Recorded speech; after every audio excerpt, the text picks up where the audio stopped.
to extend a hearty welcome to each and every one of you present here for the workshop on cybersecurity. We are thrilled to witness such a learned audience to deepen their understanding of this significant topic. Vigilance Awareness Week is one of the participative initiatives of the Central Vigilance Commission in the fight against corruption. The Commission endeavors to promote integrity and eradicate corruption with active support and participants of all the citizens of the country. Under the Vigilance Awareness Week, one of the activities that Atomic Energy Education Society has planned is a workshop on cybersecurity, which is an essential and urgent need of the hour. On the request of Atomic Energy Education Society, the Joint Director, Dr. Bera of NCRT, has been gracious and nominated Dr. Rijal Karim Barburia, an assistant professor from CIET, to provide online resource support for this program. Before we move on, I would like to tell you a little about the faculty for today, the speaker for today. Dr. Rijal Karim Barburia joined NCRT in August 2013, and since February 2020, he has been part of the CIET NCRT. Before joining NCRT, he worked as an assistant professor at Miranda House College, University of Delhi. He has done his PhD in computer science, and the title of his thesis was Adaptive Intelligent Tutoring System. He has 11 years of experience in development of curriculum in computer science, AI, and IP, and integration of information and computer technology, that is ICT, in school education and teacher education, something that we insist on including in our school system. He is also involved in various projects of Diksha, NCF Tech Tag Platform, NCF Citizen Survey, E-Pathshala, Vidya Samiksha Kendra, National Digital Education Architecture, and setting up of the Technology Enabling Center under the scheme DST Center for Learning, Science and Technology. He has also published many books, out of which I'll read out a few names. Some Recording of them are in progress. Introduction to Artificial Intelligence, Current Development, Concerns and Possibilities for Education. Then Cybersecurity, Threats and Essential Measures, Immersive ICT Tools for Teaching and Learning Science. These are some of the books that he has written himself and in collaboration with other authors. He has also had a lot of publications at NCRT. He has been part of the computer science textbook for class 11 and 12 and the informatics practices textbook for class 11 and 12. He has also been part of the Pragyata, a guideline for digital education. And something which is relevant for today's program, be safe in the cyber world, do's and don'ts for teachers, and be safe in the cyber world, do and don'ts for students. A very, very, very warm welcome to Sir. And I thank him for giving time to conduct this workshop. We hope that the workshop will offer the participants innumerable insights and it will enable fruitful interactions and inspire them to be more aware and cautious, and also to more importantly share their knowledge and awareness with their friends and family. Without much further ado, may I please invite speaker for the day, Dr. Rijal Karim Bharbuya. Welcome, sir. Thank you, Madam Nidhi. Very good afternoon to all the learned colleagues here from our Atomic Energy Education Society schools from across the country. And special thanks to the organization for inviting me for this discussion on the topic of cyber safety and security in today's perspective. So I'm going to share my screen and share my understanding about this area. If you have any concern, any query, any question, any doubt, you are free to put it in the chat box, and or you can raise your hand as well, and so we can take those and towards the hand and discuss as well. Kailash, are you there from our side?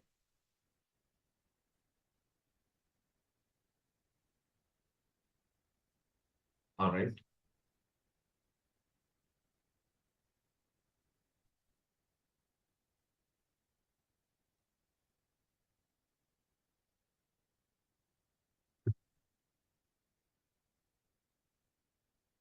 Can somebody confirm if my screen is visible?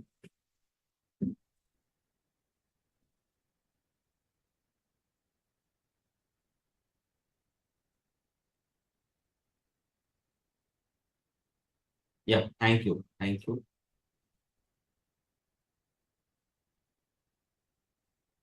So this topic today I have selected is cyber safety and security, and this is me, Rezaul Karim. I work in CIT and CRT, as Madam has already explained. So before we talk about the topic, I just wanted to give you some data about recent internet traffic in our country. If you look at the last 6 month data, you see that uh, almost 65%, almost two-thirds of the usage that is happening, use of internet in our country is happening through a mobile device.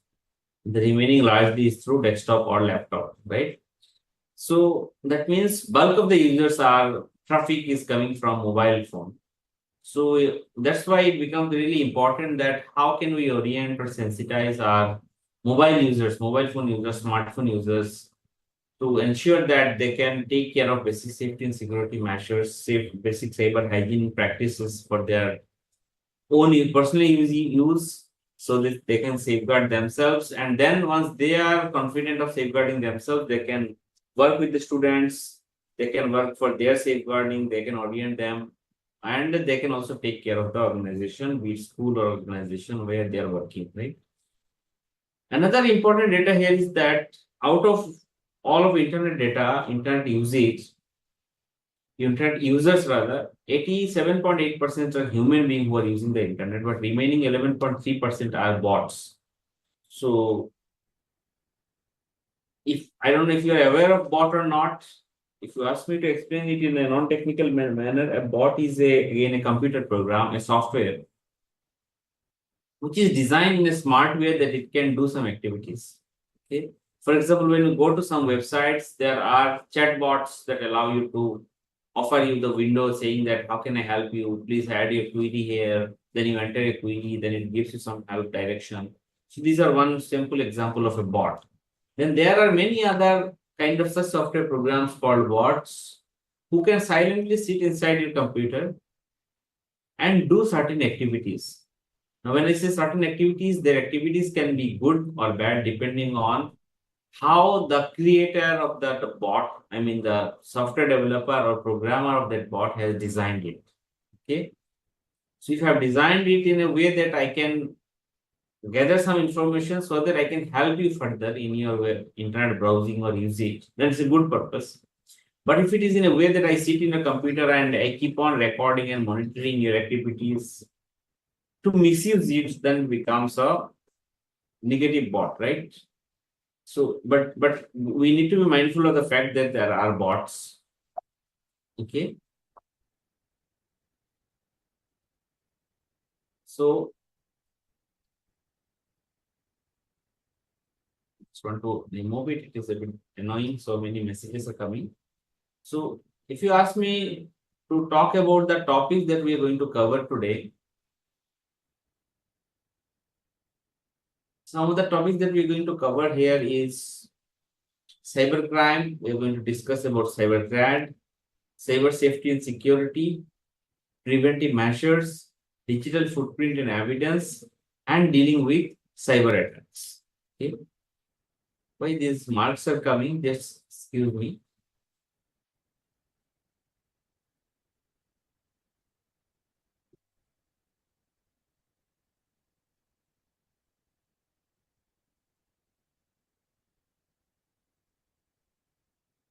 Okay.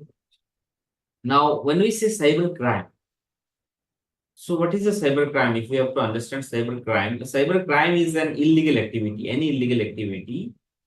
A crime is a crime, as we know, but when it involves a digital device, a computer or a smartphone or any other digital device, it becomes cyber crime. Okay? End of the day, it's a crime. Some of the examples of cybercrime, like stealing somebody's personal information or hacking into, barging into somebody's website through an unauthorized way. One is that, just a moment, please.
ये setting बना जब करते हैं zoom बनाते link बनाते हैं तब उसमें ऑप्शन होता है So I request the participants not to annotate because some of you are annotating and this is disturbing the screen. As you see, I have to keep on clearing my screen. So I request you not to do any annotation. If you are playing with the Zoom while attending the meeting, please avoid annotating using annotation option on the screen because you can see it is impacting the screen and I can't present the things. It will be disturbing for others, right? Okay. So I was talking about some of the examples of cybercrime which involves stealing personal information, hacking into websites, stealing viruses, or committing certain kind of fraud. Okay, all these broad examples of cybercrime, right? Hacking into someone's social media account, for example, and posting inappropriate content or sending messages to friends. For example, we often come to know that somebody is sending message in Facebook that I went to some place and I got stuck because of some emergency or some accident and I lost my wallet and all my money, so I'm stuck. Can you please send me some money, right? And as you know, these are all hackings. These are all mischievous acts, illegal acts, and because the bank number that is given, those are of somebody else. So that is nothing but hacking into somebody's social media account. So these are nothing but cyber crime. Okay.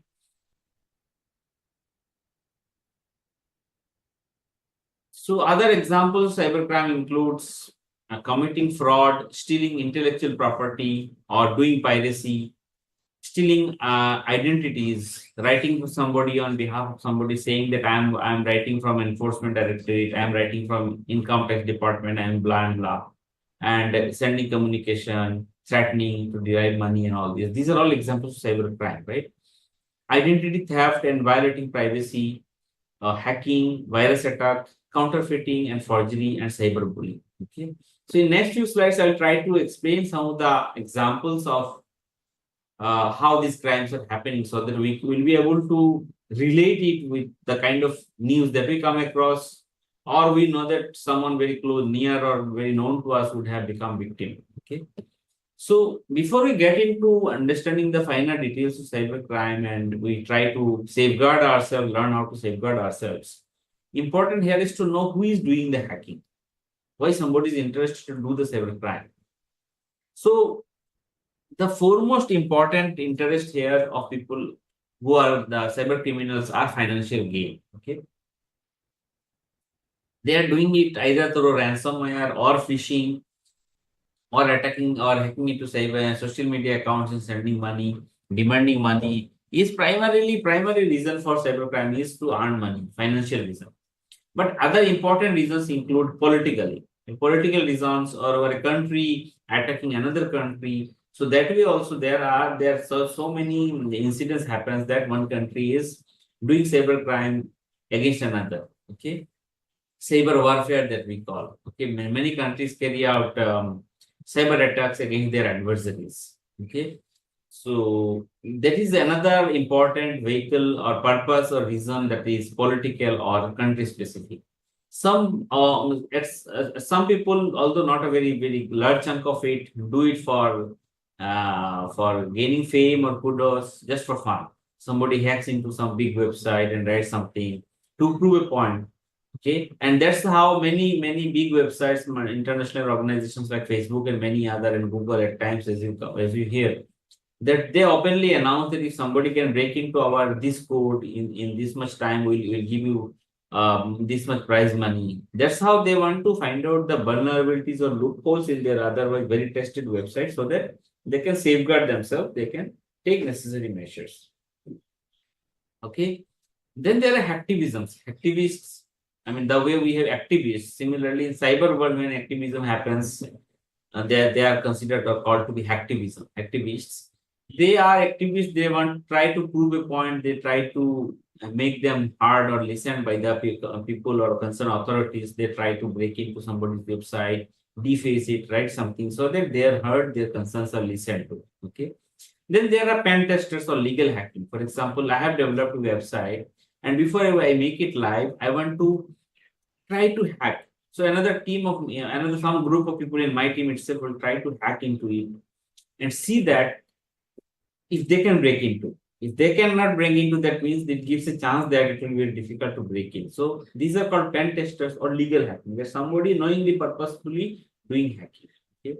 Then there are police, obviously for law enforcement requirement and other reasons. Sometimes they are directed with the state or country to carry out certain observation or monitoring or spying. That's how this hacking is also happening.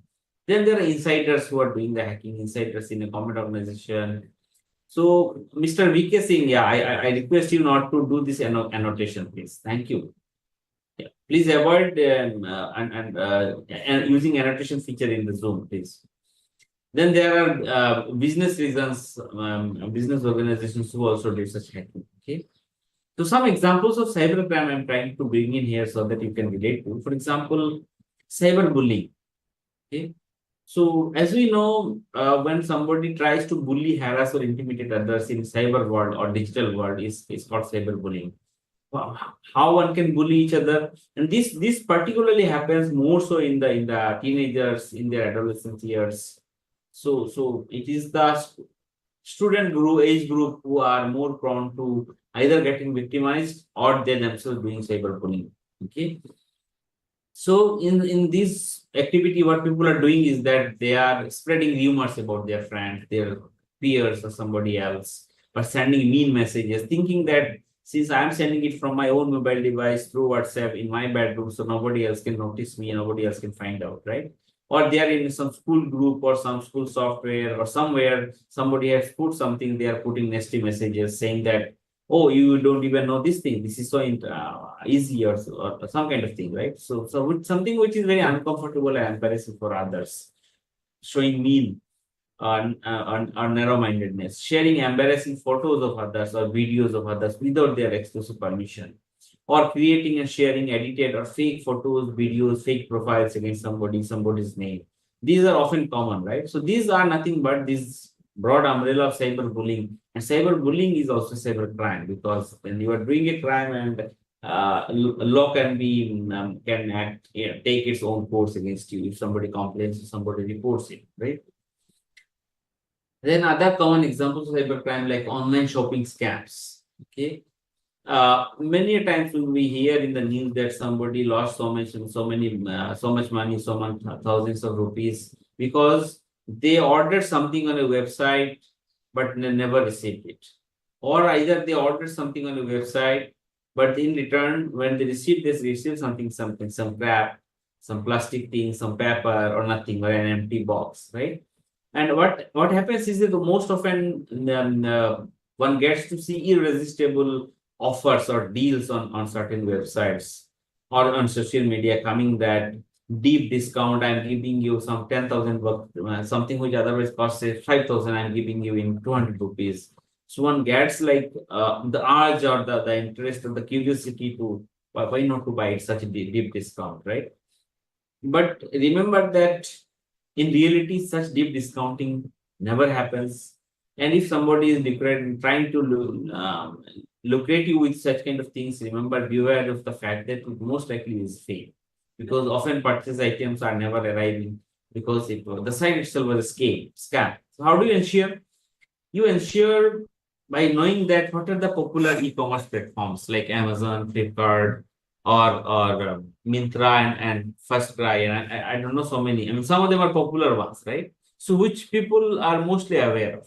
But then there are many unknown small websites coming up every other day saying that we are giving you this much discount, this and that. So please be aware of, do some due diligence, check with your other friends, other peers before getting into or paying something, or if there is a cash on delivery option is available, then try to avail that, because we should not just get into all this, because these are very popular shopping scams, right? Then these are again another very popular mischievous act happening these days is people getting call from telecom departments or telecom regulatory authority or department of telecommunication, behaving to be pretending to be somebody from these organizations, saying that your mobile phone is getting expired, or is being blocked for spamming or for other activity. Please contact this number if you want to continue your call and all this, right? But remember that these authorities never send such messages, calls, or notices. Okay.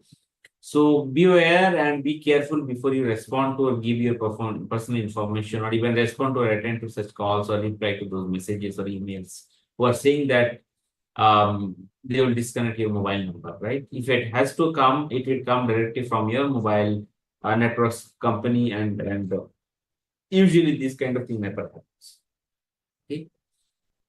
Then there are other common examples these days, which often we hear in the news, are in the name of digital arrest, wherein what is happening is that somebody pretending to be from income tax department or excise department or enforcement directorate or from CBI, and calling some people whom they study. These are people are very smart. They study about their potential victim, and they study a lot. They study about their financial position, whether they have retired recently, whether they would have earned some handsome amount of money, are they alone, are there other people along with them, how digitally savvy they are or naive, and accordingly they target. So they often call that we have received a parcel in the airport.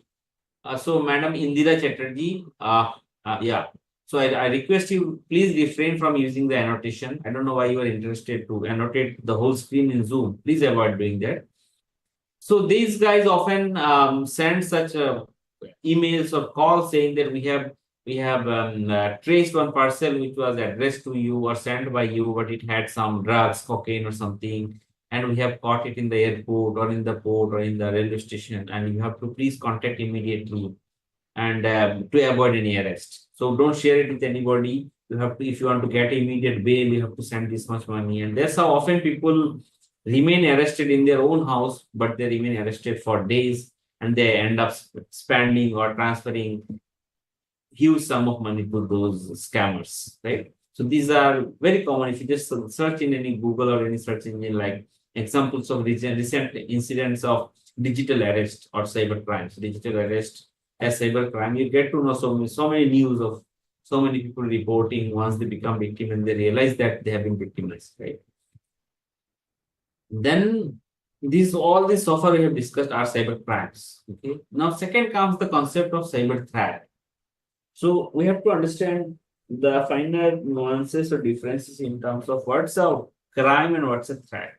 So a crime is, so far as I was trying to explain, a criminal activity, somebody doing something to cause harm, either financially or to your reputation, or to harm you, emotionally or psychologically, or to steal your personal data. All these are examples of cybercrime.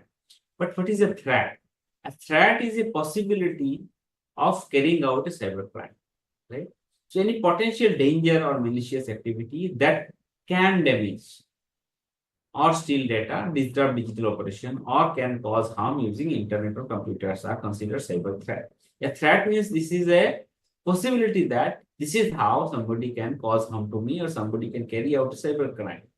Okay, but threat always does not mean that a crime has happened, right? So we need to understand the difference. So what are some of the examples of cyber threat? This could be viruses, malware, ransomware. There could be phishing attacks. There could be social engineering attacks. So common cyber threats examples like malware. What is a malware? Malware, end of the day, is a software, a malicious software. That's why we are calling it malware. Malicious or ill-intended, intentionally designed to cause damage to a computer server or computer network is a malware, right? What's the purpose? Its purpose is to disrupt or gain unauthorized access to the system. Okay, so a malware is a threat. So if a malware comes to my computer and if I install it, then only it can cause damage to me.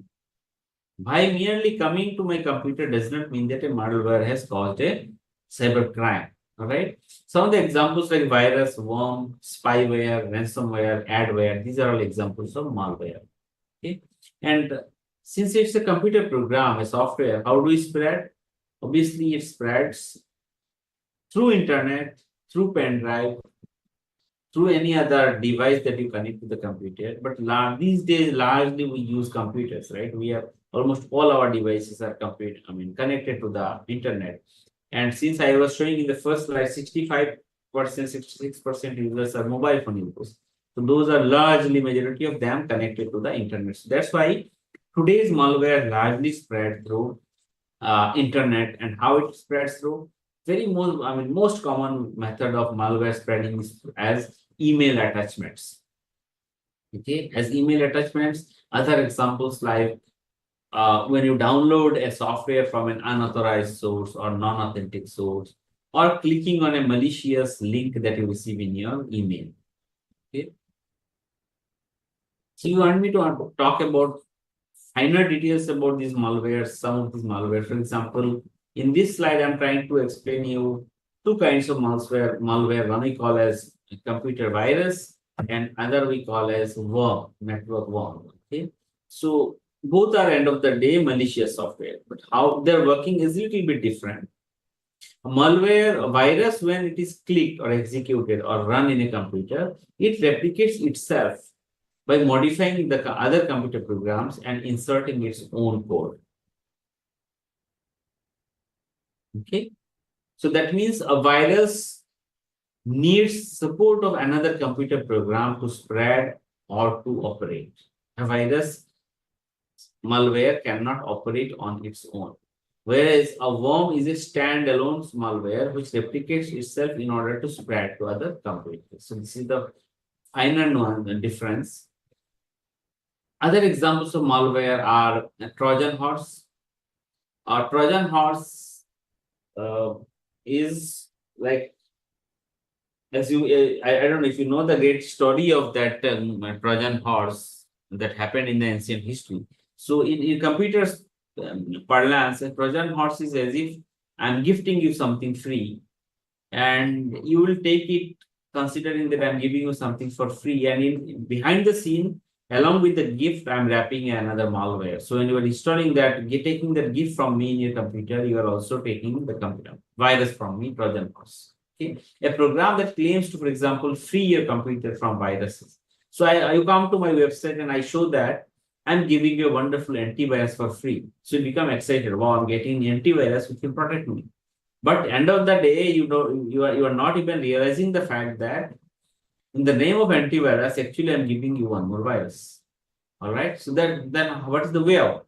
So that's why we should always go for antiviruses from recognized sources. We should always go for a paid antivirus.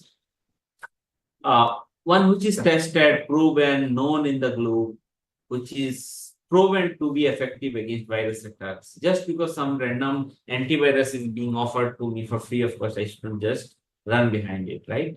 Now comes the other examples, which are called botnet. So what is a botnet? This is again a software. So it is used to perform distributed denial of service, DDoS attack. So it's a bit technical, I'll try to explain it. Or steal data, send spam, and allow the attacker access to the device and its connection. So how it is working is that a software, a botnet is a malicious software. How it is working is that suppose a website is declaring results, okay, some board result or some entrance exam results. So naturally that time lots of rush is supposed to come. So in the process, what I'm doing is that I'm creating some software, and my softwares are also trying to access the results at that particular time from multiple computers. So what is happening is that the server in which that result software is placed, it becomes overwhelmed, it becomes overloaded. So it cannot respond. So it can neither respond to me nor can respond to the legitimate students who came to see their result. So the site crashes, the website goes down. So I could be a hacker. My intent is to defame that organization or their credibility, or to defame that comment, showing that they are not even able to declare the results. So this could be one of the motive in the process. What I'm doing is that I'm carrying out an attack through which I'm denying the service, distributed denial of service. So I'm denying the legitimate users their requirement or need to access the server because I'm loading the server with my software requests. All right. There are other botnets who can quickly sit into your computer and steal data. For example, many websites these days, when we visit, they try give this option that this website uses cookies, as you would have often noticed, right? This website uses cookies, and then they give you options like accept all cookies, accept only the necessary cookies. Some website gives option that reject all cookies. So what is a cookie? A cookie is a computer program which is designed to stay in your local computer, and it can keep certain information about that website ready in your computer, so that every time, next time when you go, it doesn't have to load everything from beginning. It can load directly from the computer, and it can basically, a cookie is a software which sits in your computer and tries to expedite your internet access. So supposing you are browsing Facebook daily on your computer or on a mobile phone. So what we'll do is that Facebook will use a cookie, and in your local device, it will store certain information about the Facebook which are common, which never changes. The Facebook's logo and other information. So next day when you are opening the Facebook, it does not have to use the internet to load everything on your computer and show you. So it is, since it is in your local computer, it will quickly load to show you. That's how your experience of using that website. First, this is one positive need for using cookies. But in the process, many websites, what they do is they also track so many activities. Which button you clicked, how much time you spent, which product you saw. So, for example, if it is an e-commerce website, so they will use cookie to see what all product you click. When you open the product page on Amazon or Flipkart, how much time you spent on the screen, so that accordingly they can target their advertisement towards you. Next time they can recommend that kind of product to you. But in that process, there are other negative bad cookies also. For example, the cookies which can observe and record your personal information, the activity that you are doing, and it can send back to its intended owner, okay, the hacker. So these are different examples of how one can the software programs are used to steal data or send spam. Okay. Other kind of malicious softwares are called keyloggers. So what it is, a keylogger is a software which is used to monitor and record each keystroke type on computer's board. So what it happens is that a keylogger often session. So a keylogger often attaches itself a device to a keyboard, so that physically whichever keys you are pressing, it can record it, note it. So that's how it can know what is your username, what is your password. That's why people say that, Mr. Manish Kumar, please avoid using annotation tool. It's a request.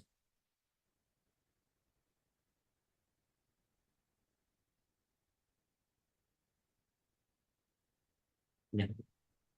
So keylogger, that's why people say that in public places, in public cyber cafe, you avoid carrying out your internet banking or other important activities, because you never know who owns those computers, whether their keyboards are have been infused with keyloggers or not, isn't it? And then there are rootkit. I'm avoiding here because it's a bit technical, collection of tools and programs that enable root level access to the computer. For example, in operating system, somebody is, as a common user, you can do certain things, but as an administrator, one can do certain other detailed function. For example, gaining access to how the computer works, or how the network works. So rootkit access should not be given, root access should not be given to normal users, but through such kind of malicious activity software, one can gain access to it. Okay, then there are spywares, as I was saying. It can spy your keyboard, keystrokes, passwords, and other valuable data. Then I was giving you various examples of adware, okay, that is used to display advertisements on your computer and redirect your search requests to the advertisement websites. Okay. Now, another common or important kind of activity or malware that I believe we should all know is ransomware. Okay, malware that prevents or limits user from accessing their own system unless a ransom is paid. That's why they are called ransomware. You would have heard about the last year, probably, or in the beginning of this year, there was a ransomware attack which came in the news about AIMS Delhi. Then there are so many other WannaCry software, and there are various other ransomware. What happens is that somebody gets access to your computer, and in your computer, if there are very important vital data, business data, research data, so or any kind of data or information which is very, very important and costly for you, so they will lock that data. How do they lock the data? They will apply some encryption. So encryption means they will apply some mathematical technique in which encryption. So what happens is that every character, for example, this text in front of you, if I encrypt it, so M will become some 6-digit garbage, some alphabet, some numeric numbers, some special characters. So malware will change to such a combination of alphabets, numbers, and characters. It will look garbage to you. You won't be able to understand anything, right? So that means encrypt. So they will come and encrypt it. And when something is encrypted, how it becomes decrypted? So for encrypting any text or any data, we use certain numbers called keys and an algorithm to encrypt it. So that is locking the data. And when you apply the same key for decrypting, so it decrypts back to the original data. So it's kind of locking. It was devised initially for security purpose. For example, when I'm sending something very sensitive over a network, over an internet to you, so it may happen that while it is going from my place to your place to the internet, in the road, in the way, some hacker might steal my data from the network and find out what we are communicating. Okay, so that's why earlier days it was conceived during wars, so that when war strategy is being communicated, the other countries should not try to intervene and find out the strategy in the route while being communicated, right? So that's why people came out with the mechanism of encrypting and decrypting. Now these hackers are using it. They are trying to hack into your computer and encrypt your data. And then they will ask you to give payment a certain amount, depending on the sensitivity and importance of that data that they have locked to you. And then they ask for huge amount of money in return so that they can give you the key back for decrypting. Okay. So once ransomware is uploaded into a computer, tablet, phone, it is very difficult to remove without removing all the data. And ransomware either locks the screen or encrypts the data. Okay. So there was this infamous cyber attack of ransomware attack in 2017. It was known as WannaCry. It exploited server message blocks, technical vulnerability or loophole in the Windows operating system, and it infected more than 2 lakh computers in 150 countries, and millions of dollars were asked in return as ransom. Okay. Then there was Stuxnet worm attack in 2010, which was used as a mechanism to sabotage Iran's nuclear infrastructure, because the whole centrifuges were diffused or became corrupted or damaged using by sending those worms. Okay, so they were not connected to the internet, but then somehow in some computer through somehow they could send or spread this worm or malicious software, and when that computer or that device was plugged into their uranium enrichment infrastructure, and then all the centrifuges were damaged, right? Spread through infected USB flash drive. Okay. So these are examples of cyber warfare when one country does such activity against another country, right? So it was US attack against Iran.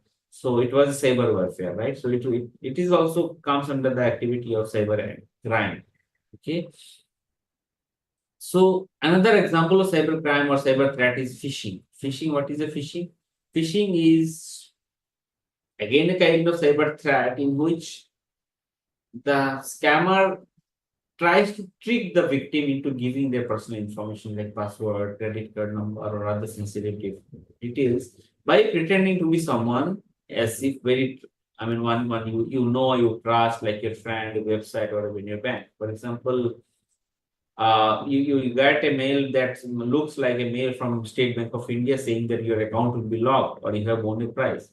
So you don't even bother to find out the finer details. You see that from the logo and from the banner, it looks like as if it is actually from SB. You click on it and then it takes you to your website. which looks pretty much same like a State Bank of India website, and it asks you that please enter your login ID and password, your net banking ID and password, so you can correct it.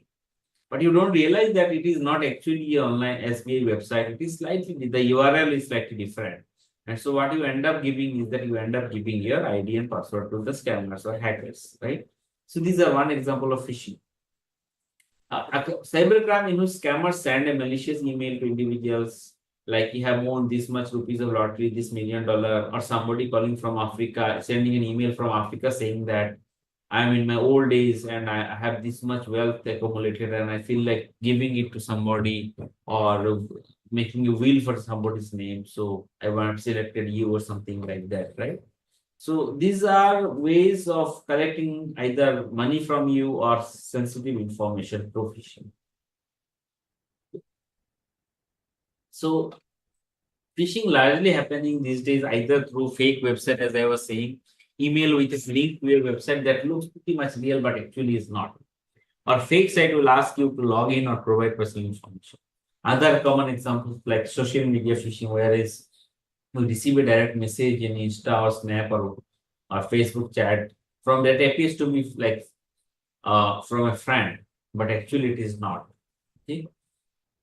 Then there are in games people are phishing that when people are multiplayer, students are playing multiplayer game, and they often get a pop-up or message that if you want to earn some more currency in the game, you click here.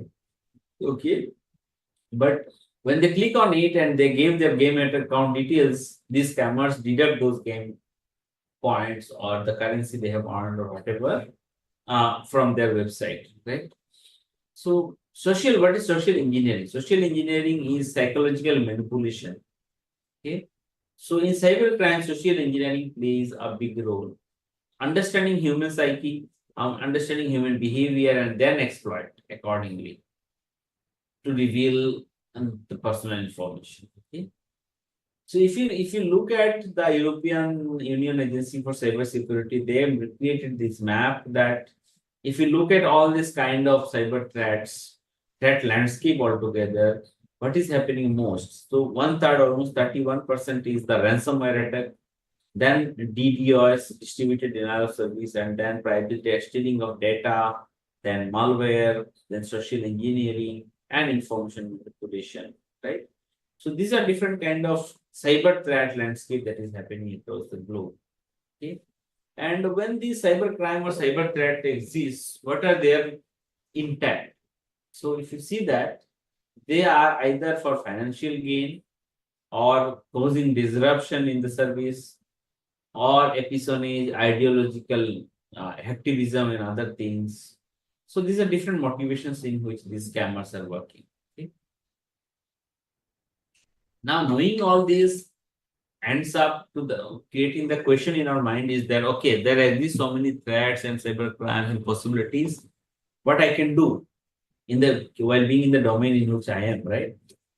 So what we can do as educationists, as teachers, is that we can try to realize the fact that there is an increasing importance of cybersecurity education.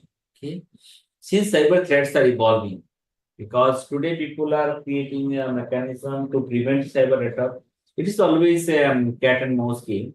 So I create a mechanism, you say create a safeguard. Then I always keep on innovating how innovatively, how differently I can create or carry out a crime. Right. So it's a continuously emerging process. Therefore, students and teachers need to learn, and all of us, whosoever are digital natives today or are digital users, need to learn about cyber defense strategies. Okay, so we need to introduce basics of cyber security concepts early in our school, so that students can be instilled with the online behavior, safe behavior. Okay, so when you talk about cyber safety and security education in a educational setup, there are certain aspects.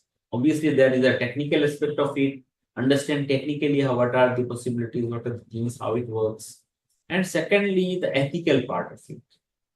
Unless the students and other users understand the ethical concern related to it, it will be very difficult. Then the social aspect of it, and then obviously the psychological aspect of it. All these factors together plays a very crucial role in ensuring that our students are equipped with cyber safety and security, right? So as I was saying, security is a continuous process. So cyber safety and cyber security again are finer differences in the sense cyber security focuses on securing the things, protecting computers, networks, programs, data from unintended or unauthorized access. Now, what is the safety? Safety is primarily about safe and responsible use of information so that we can combat cyber threats, we can protect digital assets. So how do we do it?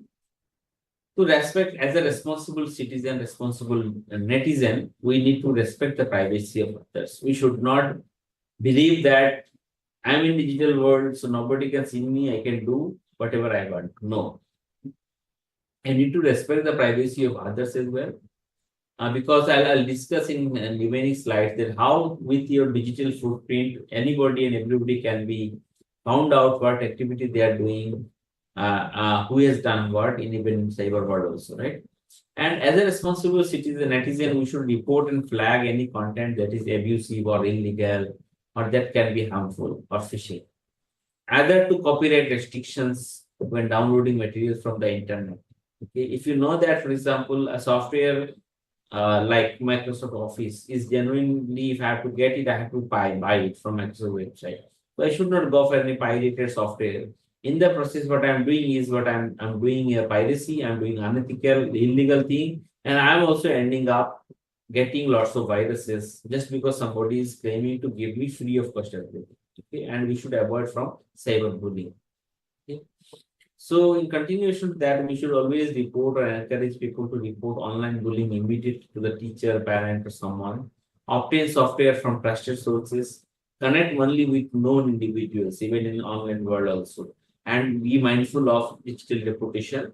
Think twice before you post something embarrassing or forward something, because you should know that as a learner or as a user, that whatever activity you are doing, there is a detailed record or evidence of it, which never gets erased. Okay. So when we talk about safety and security measures, there are general preventive tips, then there are tips to tackle phishing, then there are browsing tips, social media safety tips, and password safety. Okay.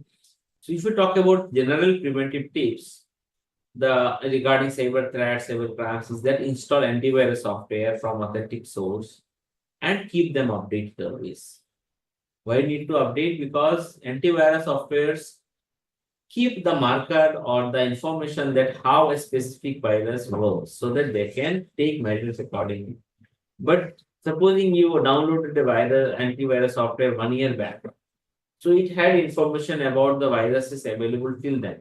But since it installed in last year, 1 year, so many other kind of viruses would have also come into picture, which these antivirus softwares installed in your computer may not be aware. So that's why we need to continuously update the antivirus. Aziz Jahan, yeah, please avoid using annotation option in Zoom. Yeah.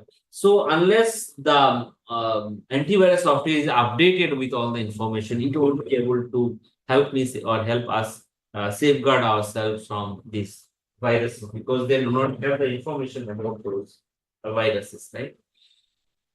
Similarly, we need to keep our operating system and all other software that is there in our computer to be updated in a regular way. So what is the need for updating these other softwares also, including operating system? For example, whether you are using Microsoft Windows, Apple's operating system, or you are using Linux based and any other Ubuntu or any other software, what happens is that when a software is released in the market, so user also report something that there is an issue in this software, there is a vulnerability in this software, this is how the software is vulnerable or can be attacked or misused. So once, for example, Microsoft 11 is in the market. So since Microsoft released Windows 11 in the market for public use, since then they have been testing it daily and continuously. So their security experts also would have found out some vulnerabilities in the software since then. And to take care of that, they keep on coming up with patches. That's why when we use a laptop or a desktop or a mobile device, there are so many notifications about updating the operating system. Or it is not only just about the operating system, any other software that we use, time to time, periodically, we are given with this pop-up that there is an update available, we should use it. So we should not shy away from updating our softwares. Rather, we should ensure that all our operating systems, antiviruses, and any other software that we are using should be updated. Okay. And be cautious with email attachments and links. Whenever you get an email attachments, so try to scan it more so, and try to at least avoid it if you have received an email from an unknown person, unknown first time, and it has an attachment or a link. If it has an attachment, avoid downloading it. And if it has a link given on it that click here to do it, please avoid clicking on that email links. Okay, because unless you know it, if you know that the email ID is somebody of your school or your organization or your officer, then it is fine. Otherwise, if it is from an unknown person, better avoid clicking on or downloading that email attachment or clicking on that link. Okay. Coming to password, use strong, unique passwords and change them regularly. Okay. I'll come to password safety towards in another slide also in detail, and use multi-factor authentication. So what is a multi-factor authentication? These days, often we come to see that some websites forces us to ensure that we give a password, and after that we receive an OTP also in our linked mobile device, and then we enter the OTP. So, and then we can log in. So how it is helping us in the fact that if it is simply ID and password, so if somebody you knows comes to know about your password, or you would have shared with somebody the password, or somebody guesses that this person always keeps her mobile number as a password, or his or her last name or first name or village name as a password. So then people can guess also and can get into your account and do any unintended activity, right? But at the same time, if you enable a multi-factor authentication, what happens is that any time and every time somebody trying to log in will get an OTP. So if you're getting an OTP that your OTP to log into your Google account is this, then you will be alerted, right? Where I'm trying to log in, right? So then you will sense that somebody is doing something. You can try to stop it, change the password and all something. Okay? Regularly backup important data to an external drive or cloud, and use firewalls if it is in a school setting. So better to use a firewall to block unauthorized access to the school network. Okay. So how to tackle phishing? Don't click any links or an email unless you can guarantee who it is from. Use a trusted method of contacting the company via phone number, app, or website, and mark the email as spam and contact the organization. Okay. How to safely browsing the web? Viruses and malware pass through websites during browsing. So never respond to spam and disclose personal information, and always try to create strong password and change frequently. And another important fact while browsing the web is that look for HTTPS whenever you are visiting about a browser. For example, if you ask me to give you a quick demo here, for example, I use this zoom.us, right? So you see that in zoom.us there is this lock, right? So it has a security certificate, and that's how this lock is there. All right. So that's why lock means its URL starts with HTTPS. S is for security. So try to ensure that whatever website you are visiting are starting with either this lock signal is there, or it starts with HTTPS. If it is HTTP, that means it is not fully secure and this lock will be unlocked. So if it is a new or unknown site, and if it is not locked or HTTPS enabled, better avoid using it unless it is really urgent or important that you are ready to take the risk. All right.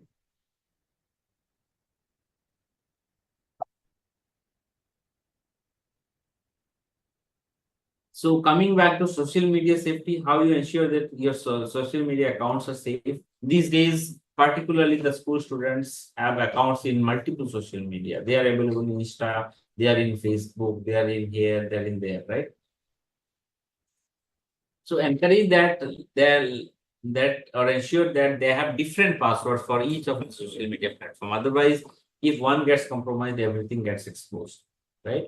And one should be very selective with the friend requests, and be careful, very much careful while sharing or posting or forwarding something, because we are living in a world where so many fake and deep fake information media exists, as we know. We should be mindful that whether some information we have just received, whether is we should try to check the authenticity or fact of it just before blindly forwarding it to somebody, because it may cause others sentiment or cause embarrassing moment for others, right? So coming to password safety, what we should do and what we should not. We should create a strong and complex password. So what do we mean by a strong and complex passwords? It means something which cannot be easy to guess, which cannot be guessed, which cannot be broken easily using even a software. So we should ideally use a combination of letters, both lowercase and uppercase letters. We should also mix in some numbers and some special characters. It need not be a common noun, a proper noun. It need not be something very relatable to us or easy to guess. And we should change such passwords every 90 days. And so I've given in the don'ts, like never try to use personal information or dictionary words, or never try to write it down, or never share it with anyone. Even if you are sharing it with some urgency, better to change it immediately. Okay? Remember that nothing gets removed, because whatever activity we are doing in the digital world is leaving its footprint called digital footprint. The browser that you are using, the search keyword that you are putting in the browser, the sites that whatever you are visiting, everything getting stored. The post that you are making in Facebook, the like or unlike that you are doing, the comment that you are writing, the forward that you are doing, everything getting stored, right? Because all these are your footprint. And as we know, it is said that in future data is the fuel. So everything getting stored, everybody is data hungry, and everybody is interested in collecting our data, right? But it is not all the wrong in collecting the data. Data at times I may collect data so that I can serve you better. But you never know my intent, whether the purpose is good or bad, right? Just an example I have taken here, that how a website like Google is tracking you. And this is not just true with Google. Almost all the websites are collecting data. Okay. So for example, if you're using a Chrome browser, it is collecting our browser history and websites we visit. YouTube is watching what video we watched and what video we uploaded, what comment we gave in a video. Google Photos are able to see whom we are tagging in a photo. Whenever we are visiting places, which place we visited, what time we took the photo, who we are along with, and all this. Calendar can find out what are our upcoming plans, appointments, where we will be, when, right? Similarly, map is seeing visited places we searched, right? Email can find out, Gmail can find out our contacts, our emails that we send. Searches can find out the search queries that we made, right? The news site we visited, the stories we read most and liked. So just an example that similarly, every other website that you visit is collecting your data. Collecting data is not wrong, but we should be mindful of what we're doing, because we don't know how this data is to be used. Okay. So digital evidence, in case of any unlawful activity or any cyber crime, when things go up to the court, up to the law enforcement agency, then comes the question of what is the evidence that such cyber crime has happened. So digital evidence or electronic evidence is any information stored or transmitted in digital form that a party to a court can use as a trial. Okay. So evidence is not only limited to that found in computers, but may also include evidence on digital devices such as telecommunication, network devices, right? What could be the examples of digital evidence? It could be the emails, the photographs, ATM transaction logs, word processing documents and their contents, instant messaging history, files saved on accounting program, spreadsheet, internet browser history database, contents in our computer memory, computer backup, printouts, GPS, right? and so many other examples. All these could be used as digital evidence. Nothing to worry about. Just we need to be mindful of the fact that whatever we are doing getting recorded. So that means we should behave ethically and responsibly in a cyber world. Right? So now comes the important question that knowing all these, what if a cyber attack happens? How do I need to recover? How can I recover from it, or what can I do in the incidents or in the event that I have become a victim of a cyber crime? So cyber attacks are actually attempts to exploit vulnerability.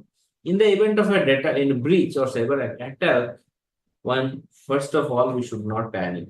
We try to understand the type of attack, what has happened technically, and so that we can seek help of people with the right skill set so that we can recover from it.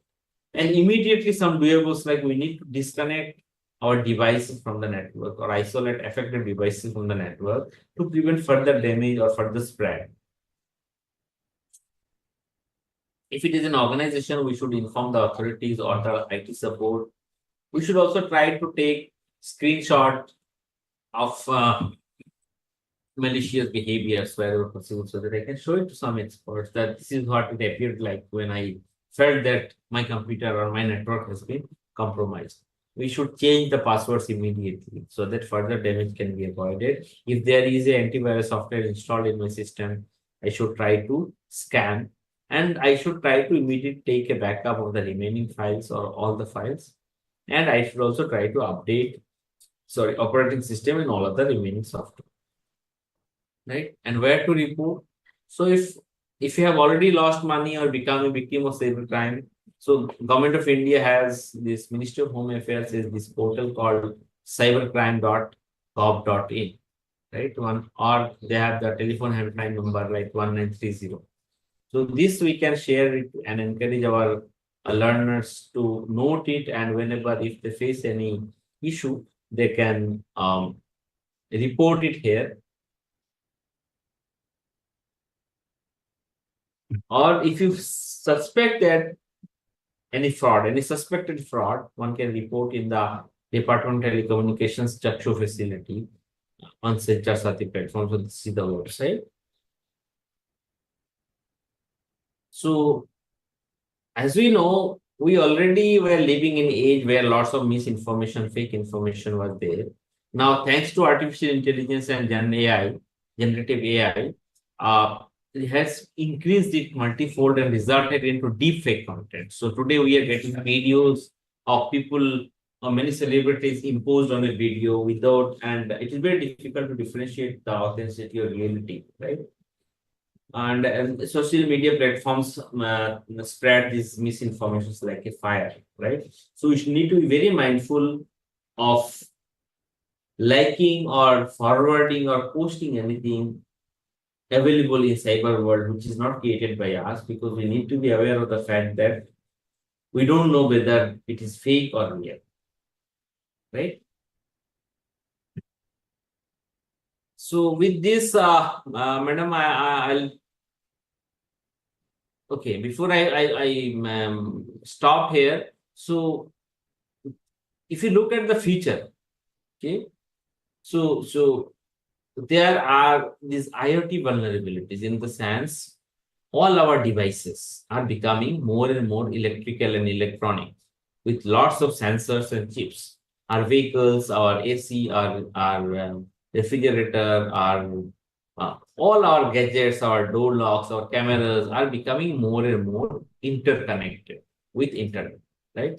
So this creates lot more vulnerability. So unless we ensure safety measures and try to ensure that we can safeguard them against cyber crimes, so we become a lot more vulnerable because we are going to living in a more and more interconnected cyber world, right?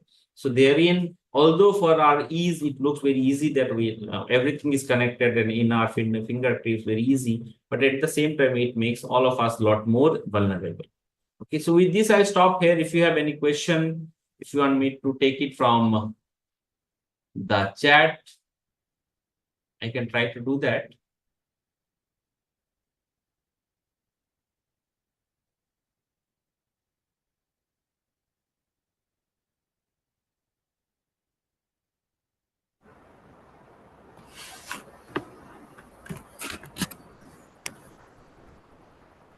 Ma'am, could you keep track of the chat? Is there any message or any question?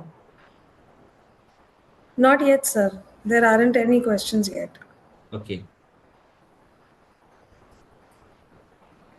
So is there a way option that we can allow them to raise their hand or ask any question?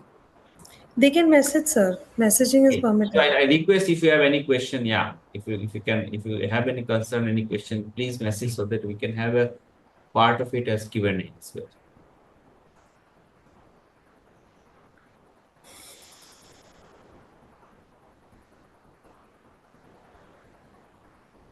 Else ma'am, we can go towards the assessment part of it, as you suggest.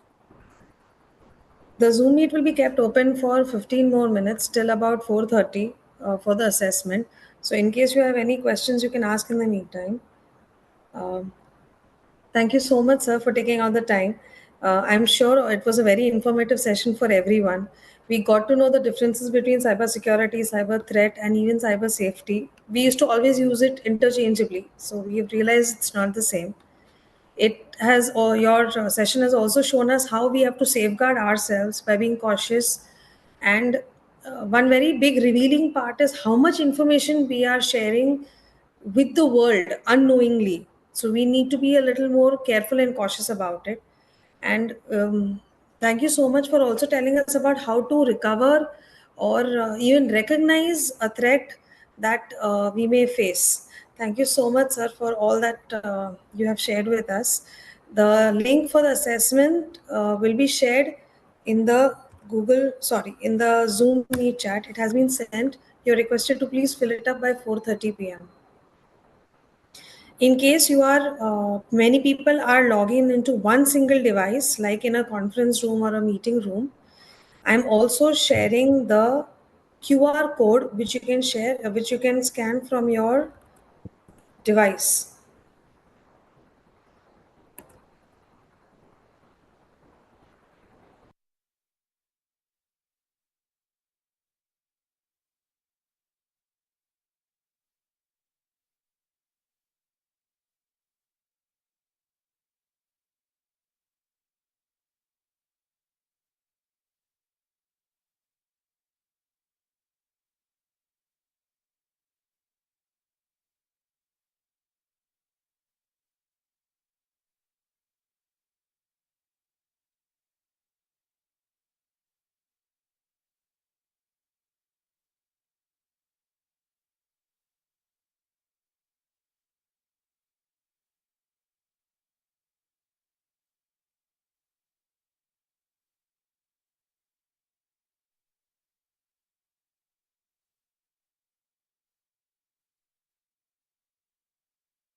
If you have any questions, you can unmute yourself and ask.